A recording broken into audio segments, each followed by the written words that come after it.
What would you do if your spouse confessed to infidelity after 13 years of seemingly perfect marriage? My wife, 38, and I, 38 male, have been married for 13 years and we have 3 children. Our relationship has had no significant hurdles until recently, and I loved my wife a lot. Many years ago, on our 5-year anniversary, my wife gifted me a vintage mandolin, her family heirloom, and passed down her family through generations. That was the most thoughtful gift anyone had ever given me. And I never loved my wife more than at that moment. I even learned to play the mandolin for my wife and I'm pretty good at it now. One of my favorite traditions is every year on my wife's birthday I play 2 to 3 new pieces for her. However, everything changed last week when my wife herself confessed to cheating on me when her ex had come to town one night. My wife seemed genuinely remorseful, and she had no reason to confess to me, but she did. She promised to give up drinking, give me access to everything, and a lot of other things. For that I gave her credit. But it still felt earth-shattering. My wife wanted to make this work, and I too wanted to make it work for our family because I still loved my wife. However, I had a lot of pent-up anger, and there wasn't an avenue for release. I didn't speak much to my wife for a week, and was just stewing in anger. That was until last night. I asked my brother if he could take our kids in for the night, and my brother was kind enough to do so. I then called my wife in for a serious discussion. I told her I wanted to make it work, and my wife was very grateful for that. She thanked me a lot. But I told my wife I needed to do something first. I got the mandolin and long story short, I threw it on the ground with force and broke it into pieces. The gravity of what had just happened then struck me and I regretted doing it, but I also felt a sense of relief. I no longer felt that anger and it felt like a weight had been lifted off my shoulders. My wife, however, was devastated and she cried a lot. She didn't speak to me last night, but this morning she told me she understood why I did it. But she still seems very sad about it. Was I the idiot for breaking my wife's family heirloom after she confessed to me? The foundation of every strong relationship. A healthy balance of shared resentment. Everyone's the idiot here. It sounds like you planned on smashing the mandolin. The cheating is entirely wrong. You broke something that belongs to your children. Dude, this marriage is over. Forget about trying to make it work. That's just going to drag out the misery for everyone, including the kids. You are the idiot because you didn't just punish your wife. You also punish your children. I personally find your reaction extremely childish and dumb. You gain nothing except a moment of joy, because you know it hurt her. That mandolin would have been handed down to your children and children's children. Guess it's up to you if your tantrum was worth it. Disagree. She cheated and is an idiot for that. She cheated and she deserves to be divorced. But how the heck did she know her ex was in town? Is she in constant contact with him? Did he get in touch with her first? Why did she respond? Let alone meet up with him. If she decided to meet up with him, why go for drinks when apparently she has a drinking problem given she said she'll quit drinking? Did she reach out first? If so, why in God's name does she have his phone number? How did she even know he was in town? My heart truly goes out to you, OP. But it might be best to separate.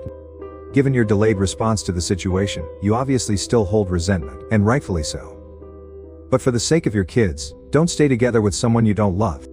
A healthy co-parenting situation is worlds better than a toxic married situation. My parents stuck it out and it was way worse than it would have been if they'd split when I was 13. My 36 female husband, 38 male, and I decided to renovate the bathroom because there was water damage from a toilet that had been leaking. It was mostly my idea to renovate, but not just for aesthetics. Mold was growing at the bottom of the vanity, sheetrock, etc. He agreed to renovate but really had very little interest in the process. He has untreated ADHD and does not enjoy home maintenance. Not speculation, he tells me this. With that being said, it became my job to apply for loans, search for contractors, schedule the contractors to come, etc. It's a lot of mental work. I did it alone. He did agree to save money and offered to demo the bathroom himself. I was hesitant at first, because he's not usually baited to do things in the house, and also, due to his ADHD. His timeline and processing speed are very slow and oftentimes things don't get done. He promised me many times he wanted to do it. I sent screenshots of the calendar and told him the days he would start. The whole week leading up to demo day, I mentally prepared him. We've been together for 21 years. I know how he is. He'll say he forgot, or it'll seem like brand new information to him. So every day he gets a reminder. Fast forward to tonight. The night before the demo started, he sent me a message asking if he could go climbing with his friends. I said I'd prefer it if he'd just demo as we agreed. He only has 2 days off. So I said, no, sorry, you can't go. It turned into an almost hour-long argument back and forth about how the weather wouldn't be good the rest of the days and he would just do it then. But I know him. He waits until the last minute and something may go wrong. We may need to call for extra help or something. I always have a sense of urgency and he has none, and it makes my life very difficult. In addition, he has a job where he can often do his hobbies. He climbs with his work friends, goes hiking, skiing, etc. When he has days off, he goes for bike rides for hours. He's absolutely not deprived of leisure time, but I am. I've been home all summer. I'm a teacher and responsible for my kids 90% of the time. Being up with them in the morning, taking them out for activities all day and putting them to sleep. On top of that, I clean up after the kids and his messes every single day. I haven't had a day of fun the entire summer, so I feel anger and resentment constantly. Our fight ended with him telling me it made no sense to tell him he had to start on this day, and that he'd just do it the next day. I'm unreasonable and everyone else will agree with him, and not me. Also, today is Thursday. Our tile guy comes in on Monday and the entire bathroom needs to be completely gutted by the morning. Am I the idiot for telling my husband no, he can't go climbing? As soon as I read climbing, it's very obvious who the issue is. You're not the idiot. He made a commitment to this, and it was unfair and illogical for him to back out the night before. He has plans and he can tell his friends he can't make them. Climbing shouldn't be more important than a functioning bathroom in the family home. It sounds like you have a lot of built-up resentment towards your husband though. That isn't healthy for you or the relationship. Have you brought up the disparity between your downtime and his downtime? Not gonna lie. I have built up resentment for her husband after reading this post. I have a friend who was in similar circumstances regarding a bathroom that needed renovation. Her husband's refusal to pay someone to do it, as it wouldn't be up to his standards, and also his mental health or laziness prevented him from doing the work himself. It took 10 years for that bathroom to be finally completed. Tell him that he has a choice. Either he does the demo work or you will hire someone to do it in his place. You've been with him for 21 years, you know his pattern. Please reread what Albert Einstein is supposed to have said about insanity. The definition of insanity is doing the same thing over and over again, unexpecting different results. So moving forward, refuse to engage in this last-minute back and forth. Plan on him being completely unavailable and hire trained professionals for everything. After this is all done, treat yourself to a spa day for your mental health. I, 36 male, have been together with my fiancée, 38 female, for 4 years. We're planning our wedding and are just about to send out invites. However, I'm not sure I want to go through with the wedding anymore. For some backstory, my sister, 32, got pregnant at 18 and her boyfriend left. She had her baby at 19. Her daughter is now a young teen, and she's one of the smartest, most well-behaved and one of the greatest kids I've ever met.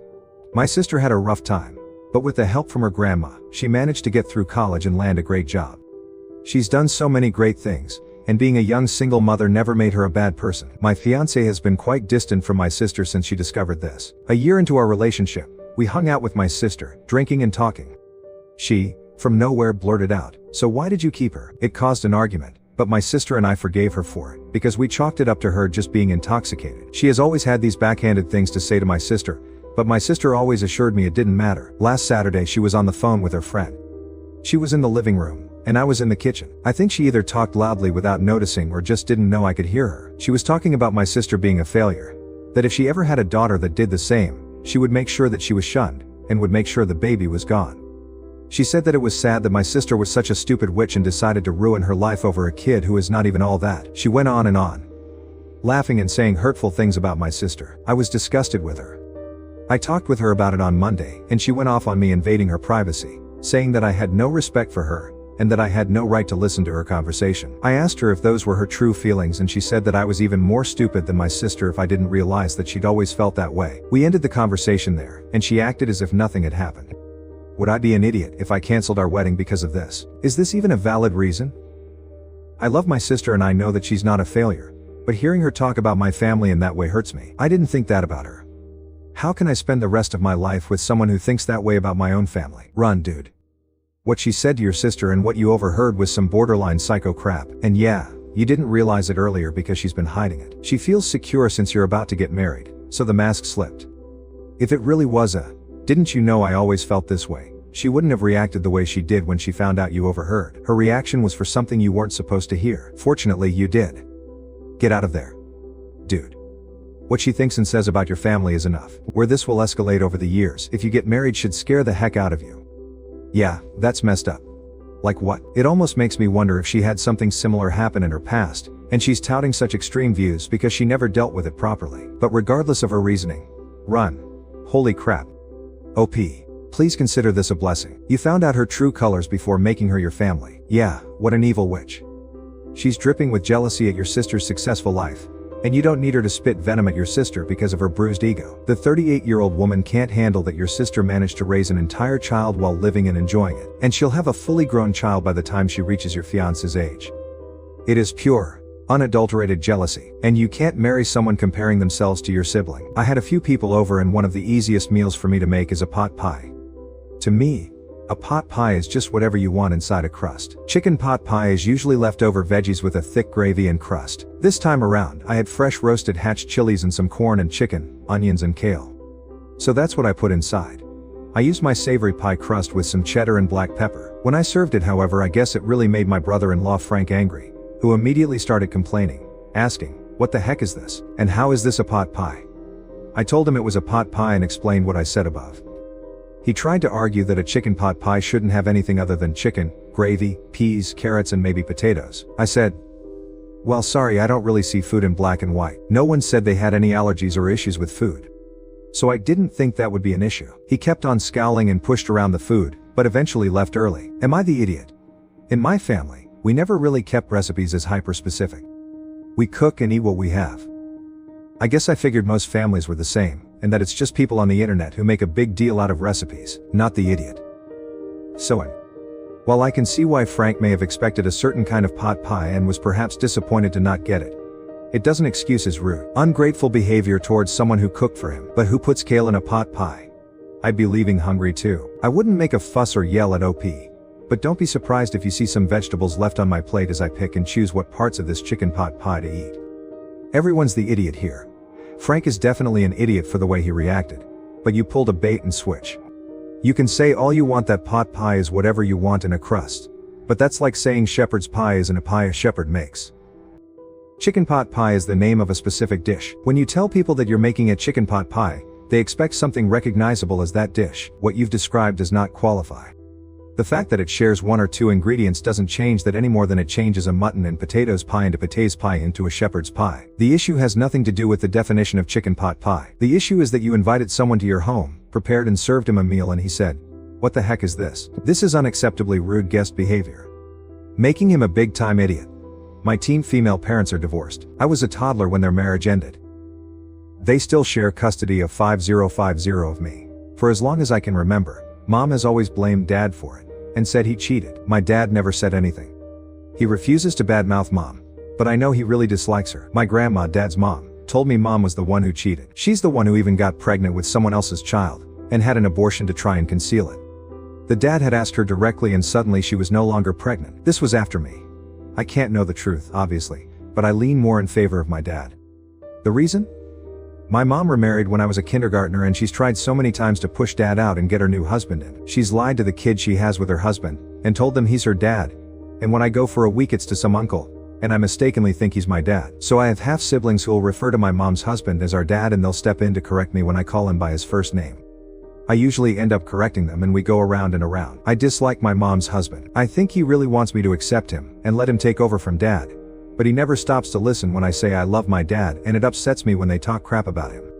He always tells me I should have him instead of Dad at Father's Day activities. This was worse when I was younger, and that stuff was more there. He'd always try to get me to go to father-daughter dances with them, including purity ones, and he'd get angry when I'd say no. He'd tell me he put so much work into me, and I should return the effort. My dad tried to get custody from the judge at my request. We were in court literally weeks ago, but the judge said I needed to continue 5050 until I'm 18, and if either parent attempts to prevent that, then the other will get full custody of me. So I'm stuck here with my half-siblings. The older they get, the more annoying they are about correcting me, and then I correct them too. I told them the other day that their dad isn't my dad and I don't even like their dad or love their dad. My mom heard and she told me I needed to stop correcting them. They just love me so much they want me to be their full sister, and I'm being a bully to them, correcting them all the time. Am I the idiot? Not the idiot. But you might make your life easier if you stop correcting them. As I get it, you're switching where you are at weekly, so you can just get through the week with your mom and look forward to the week with your dad. You should probably continue to refuse to call her husband dad, or interact with him in such a way though. Otherwise things might worsen.